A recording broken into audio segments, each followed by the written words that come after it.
My wife says I should do lunges to keep in shape, and I have to admit, that would be a huge step forward.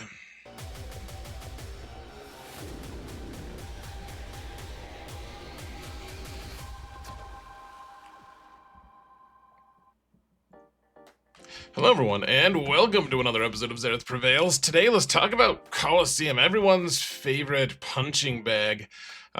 Huge shout out to my patrons, by the way. You guys are awesome. Thank you so much. Huge shout out to my latest Patreon, Maddie B. You're awesome. Thank you so much for signing up, man. And guys, let's leave no algo unmounted. No Xerath Prevails algo. All those other algos can go mount themselves. There, I said it. I'm not even regretful. Slightly regretful. But let's get on to it here, folks. This is something I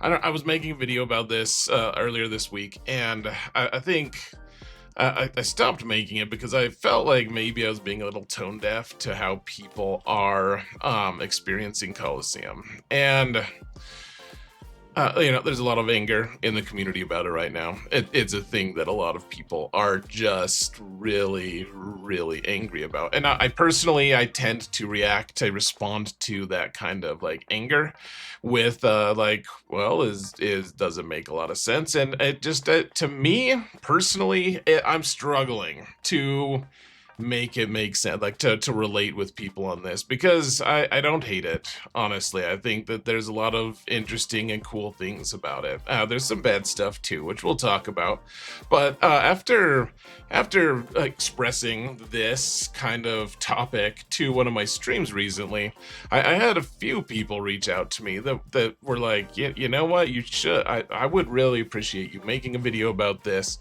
I think that this would actually be a good topic, because there are a lot of things that you're talking about that like no one else is talking about, that it's just all anger and hate and loathing and whatever on the internet, and that like having a second opinion is maybe helpful. So we're going to talk about it. I'm not going to pretend like I understand every person's individual anger or frustration. We'll address a couple of the broader strokes for sure. And I guess I just want to express why I think it's an interesting mode, why I think that there's some stuff to be said about it. I haven't spent any money on the mode. I've bought on my main account, I've bought the characters up to 6 stars so I can get it to 7 stars by the end of the week. But as hopefully has been made clear to everyone at this point, that doesn't actually impact Coliseum. That just impacts your final star level once you finally get the character. So it's different. Otherwise, I haven't spent dollars on it. I've spent a few crystals on one of my accounts, but otherwise it's all just been just straight progression. And so people paying money, spending money on this, I think maybe you have a different experience than me. I don't really know for sure. I'm not sure at all, but it's just not an aspect to this mode that I'm able to really super address, like really cogently. And so I haven't spent money, and I know that everyone has their own take on things. Maybe you're right. I'm sure of it, but also I'm probably right as well. So anyways, I don't want to sound tone deaf. I know that people are having struggles. Maybe your stuff would be something I relate to, but I'm really struggling to relate to the just rampant negativity about this mode. So a couple things to acknowledge. Let's talk about the things I don't like about it so far. First off, and I think this is probably the biggest in my opinion, that CG has done a very poor job at managing expectations and providing the community with information that we need or we want. Like we're really struggling here, and all they have is, trust me bro, you'll get to level 65. And I guess I do trust them, but at the same time, I feel like they should have spelled it out a little bit more. Instead, they're like, here, there are a trillion, I'm probably under-exaggerating, a trillion new currencies and materials that you use to level up characters. and you know, like there's the whole progression system is just like, yeah, you'll level your guys, and the reality of, yes, we'll level our guys is like, there's a lot more to it than that. And frankly, they didn't prepare us for that. They told us very broad strokes of a very complex system. And frankly, I mean, not to say that Relic Delta is the most fun and exciting and awesome thing that they've done ever, but I will say that they helped the community understand it a whole lot better than they did with Coliseum. Like, if they had given the amount of just information and time for the community to accept and adapt to the new Coliseum stuff as they did to Relic Delta, I don't know that we'd be having nearly as many problems. Probably some still, but we as a community would have been able to accept it a little better. And it would just be nice to have a roadmap, like, hey, here's how we think you're gonna get from point A to point N, you know, over the course of the next 3 months, getting these characters. There's also been a lot of bugs and game issues, which I don't like. I haven't really experienced them a lot myself, and so it's really hard for me to talk like really forcefully about these things.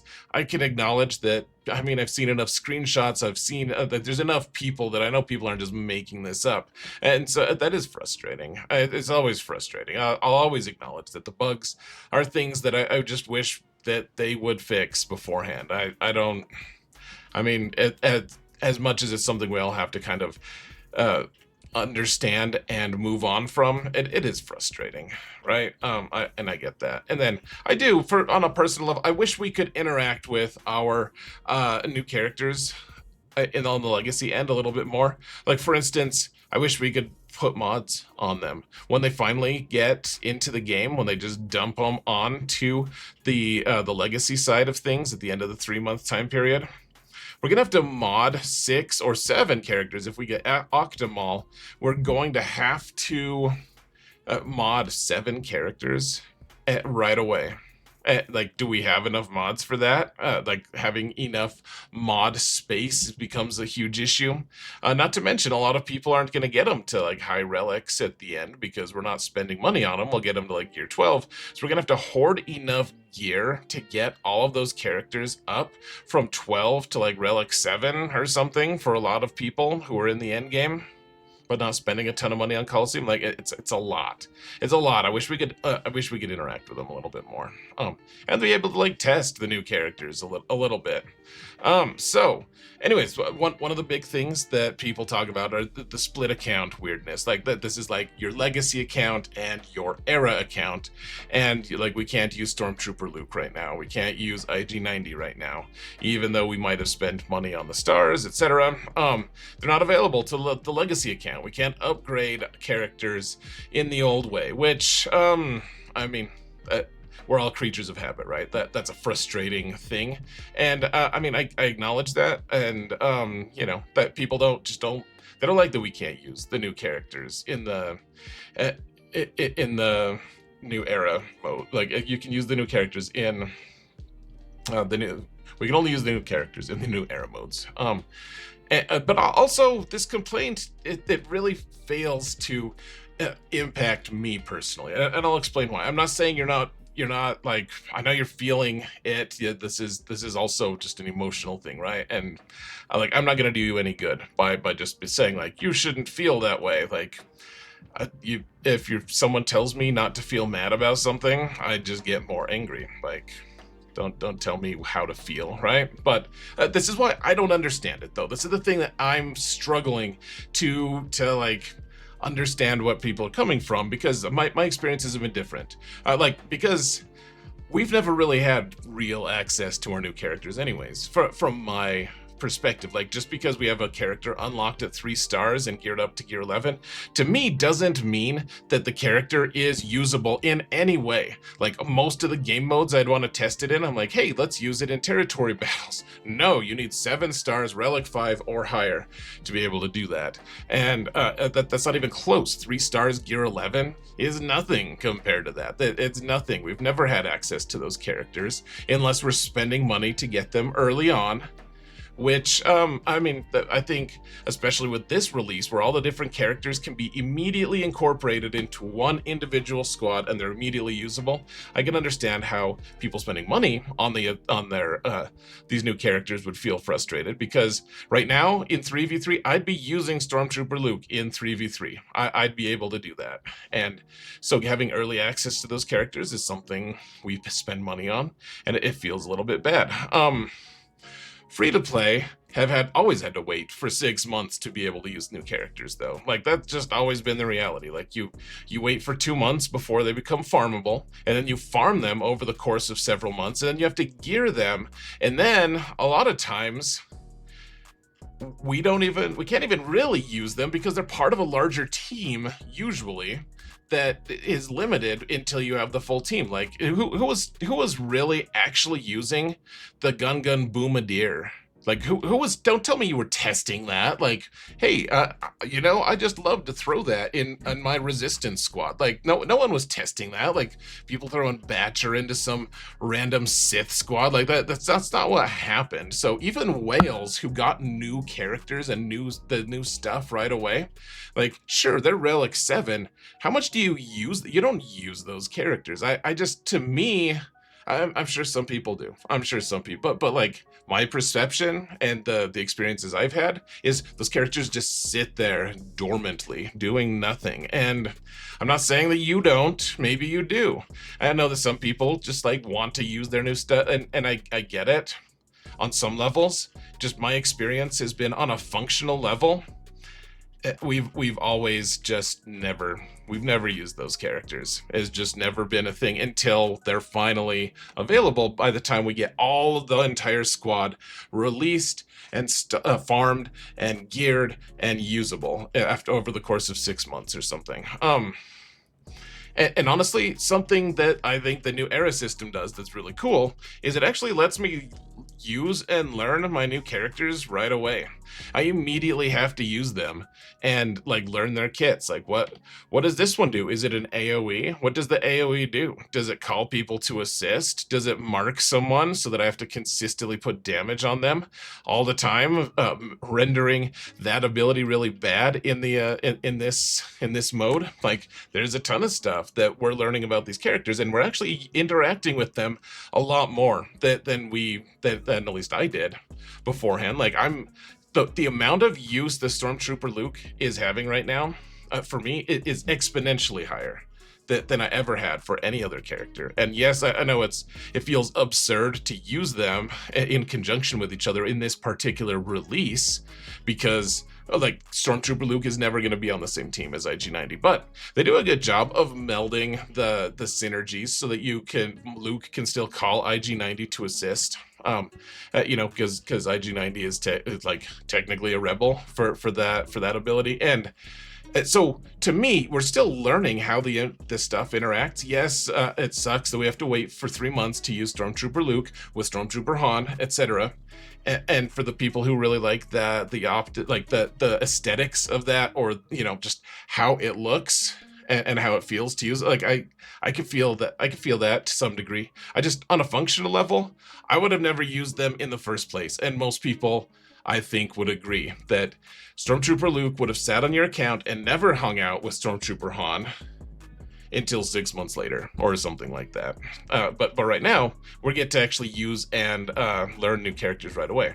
And like I said, I'm using the new characters way more than I used to, which is really, to me, that's an awesome aspect of this. Okay, so a lot of people also criticize Coliseum as just being dumb, and that the game mode is unfun and it's not rewarding. And I mean, I can't make you enjoy the mode. I don't really care if you do, frankly. Like, would I ever try to convince you to enjoy territory battles? Like, if it's unfun enough to the point that you need to quit, then just quit, dude. I can't do it. I can't save the game for you. That's not something I'm that interested in doing, frankly. However, I'll admit that the first week of the first couple weeks of Coliseum wasn't that interesting. It wasn't that complex. Like we just had one set of characters, and if we spent some resources, we could advance higher and get some rewards for currency that we didn't really get to use that much initially. So now we have IG90 out, and things are getting interesting. Because of a lot of things. I mean, first off, you can choose what levels to put on your characters. Like you can choose to like over level IG90, which I've actually seen a couple different accounts do. They're like, I have a level 19 Stormtrooper Luke and a level 27 IG90. And they're way higher in Coliseum ranks than I am. And I would assume that that helps to like, I know that there's still some like questioning on like exactly how the math is and how that impacts the like your borrowed characters and stuff, but like there's also the idea of if you make IG90 like overpowered, then maybe he counters harder, so against certain things that do like a ton of AoEs like the Guardians and stuff, maybe IG90 ends up being a lot better. So there's leveling strategies. I'm not saying that is the best one. I'm just saying it's kind of interesting.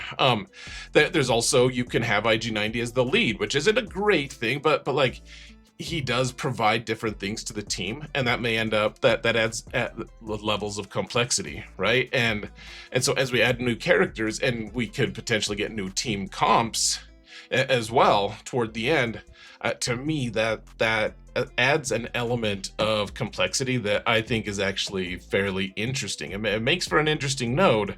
And I guess for me, it's also like, if you don't like it, I don't have a ton of sympathy, because one of the things I hate the most in this game is placing defenses for territory wars, and I spend more time doing that than I do Coliseum. In the total time spent that I have in game all the time, I have to spend more time placing TW defenses, which is just boring and mind-numbing and stupid.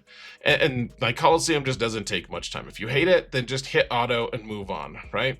And the rewards are like decent, but you're not like, oh my gosh, I missed out on those rewards. Like, it's fine. Like, just breathe for a little bit. Like, you don't have to get a ton of Relic 10 right away. It's cool. Everyone should be interested in having it eventually, but it's not something you just have to have a ton of immediately right now. It's not like this huge pressing need, but it's also, for some people, it is actually pretty compelling. And Lightspeed tokens for newer accounts, it's magic. My little account just got its, after 2 weeks of work, my little account that I spent $0 on any Coliseum stuff just got enough to buy its first Carbonite token, and it got what Morgan from the Great Mother's team up to gear 12. So I got to skip all the Kyrotech, all the other gear requirements that she had, and just immediately, like, that's really tough for a new account.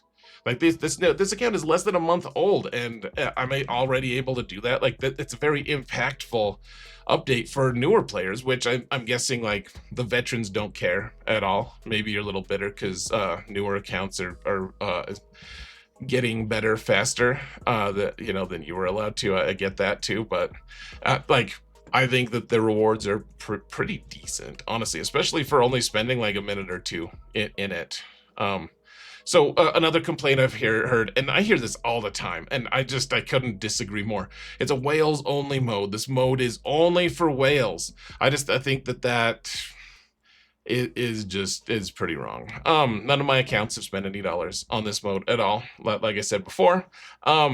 But I've found that my progression is, while it's a little bit slow and we're not getting as many like dopamine hits as like other games where you rapid improvement continuously, like, oh my gosh, this is awesome, I'm making so much progress. Like my progress has been very consistent. It's been slow, but very consistent over the course of 2.5 weeks at this point.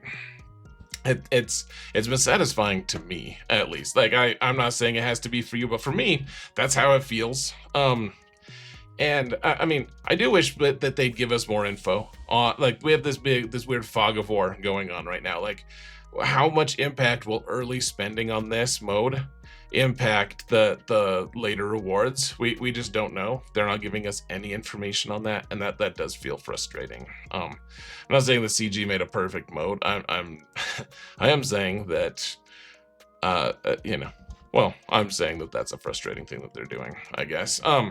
You know, and so level 65, we'll get there without spending money. I believe them, that the free-to-play will get to level 65 on their characters.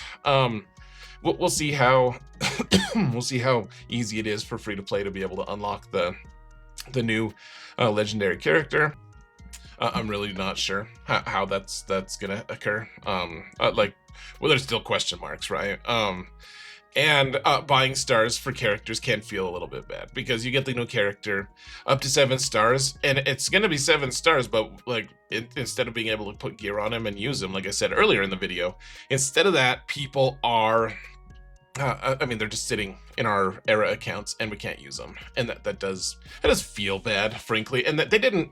I wish they just prepared us for that. I mean, I still probably dislike it, frankly, but it just feels like a shock. Like I spent $100 to get this character to 7 stars, and now he's just sitting there, and the stars impact Coliseum 0, which, I mean, if I had understood that going in, I probably still would have bought the stars, frankly. And, you know, the idea is to buy the stars so that I can get a 7-star Octomall at the end. But if they don't help us with the vision of the entire thing, if they're just going to keep us in this fog of war, it's tough for us to have good perception and a good perspective on things. So, I mean, whereas I think that people are being like just, you know, over the top, really hating it more than I can personally agree with. I mean, there are certain things that I do agree with. So in summary, I don't think it's perfect. I think it's more than perfect. It's paradise. No, it's I mean, it's better than doing lunges for sure. But otherwise, I don't see how this mode is making the sky fall. I don't see how this is just game-ending, abhorrent nonsense. It doesn't make sense to me. I'm not saying that maybe it just is, and I'm just the wrong one. I just don't relate to this rampant negativity that's been going on, and it's been a struggle for me a little bit. CG has done a poor job of helping us manage our expectations, because they give us limited information. What are we going to do with that? Like, we're just going to invent things in our mind that make sense, and then when reality doesn't match what makes sense in our brains because they didn't give us enough information, it's like watching a movie of a book that you loved, and you're like, that guy doesn't look like the character that I know and love from the book. Of course, because you're given limited information. You didn't make up whatever you want. It is the same thing for a mode like this if they don't give enough information. And so I understand why people are frustrated and stuff. CG could have prevented that. Relic Delta is exactly what they told us it was going to be. And now the community is maybe not loving it, but accepting it for what it is. So anyways, I think that this mode is actually fun and satisfying and meets a lot of needs and etc. for a lot of different groups and people. And I'm not saying that's for everyone, and I'm not even saying that I'm right, but I'm saying I can't relate to the negativity that much. And so when I resist it a little bit and I push back, I hope you understand we all have a different perspective, and mine happens to be significantly more positive than the others out there. So your mileage may vary, obviously, and I hope that whatever you do, you prevail. Just like me. Thank you all so much for watching, and remember that in all things, Xerath and everyone else here prevails. Take care, folks.